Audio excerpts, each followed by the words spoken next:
3 дена молку од агенцијата преку која родителите на малтретираното 2-годишно дете ја ангажирале дадилката, што беше снимана со безбедносни камери како среди игротека. Брутално му ја затвара устата со рака на детето за да не плаче. Грубо го влече и му удира шлаканици. Алфа и телефонски и во писмена форма побара одговори од агенцијата, бидејќи сами не се одважија да објаснат и да дадат детали по случајот што ја згрози јавност. Ниту ни крена телефон, ниту одговорија на прашањата дали дадилката имала лиценца, за колку деца се грижала претходно и дали некој се пожалил од неа. Понатаму колку се чести контролите и дали агенцијата пред вработување на дадилка спроведува и психолошки тест.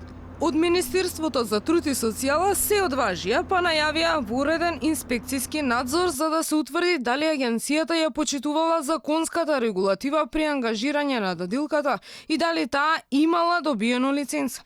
Мајката на малтретираното дете, која бара дадилката да одговори за обид за убиство, во телефонски разговор за Алфа вели дека за жената што пред 1 година ја ангажирала од агенцијата лоцирана кај универзална сала, добила уверување оти има лиценца, но никогаш не ја видела. Дадилката ја ангажиравме пред повеќе од 1 година, мислам дека од месец август. Од агенцијата ме уверија дека има и лиценца, но не ми ја покажаа. Се решив да земам дадилка, бидејќи децата многу често ми се разболуваа, па после 1 недела мината во градинка, наредните 3 беа дома. Мислев дека жената која ми е сосадка не е способна да направи вакво нешто. За неа плаќавме по 30.000 денари, а ги чуваше подолг временски период во денот. Доаѓаше двократно, некогаш и по 10 часа дневно.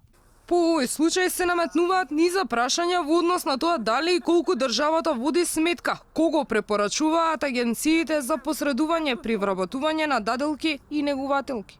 Дадилката Монструм веќе е спроведена во истражниот затвор во Шутка, а откако судија во претходна постапка ја одреди мерка притвор од 30 дена. Скандалозниот случај со дадилката Монструм се обелудени благодарение на споделен видеозапис од игротека во Скопски аеродром и пријава од сопственикот.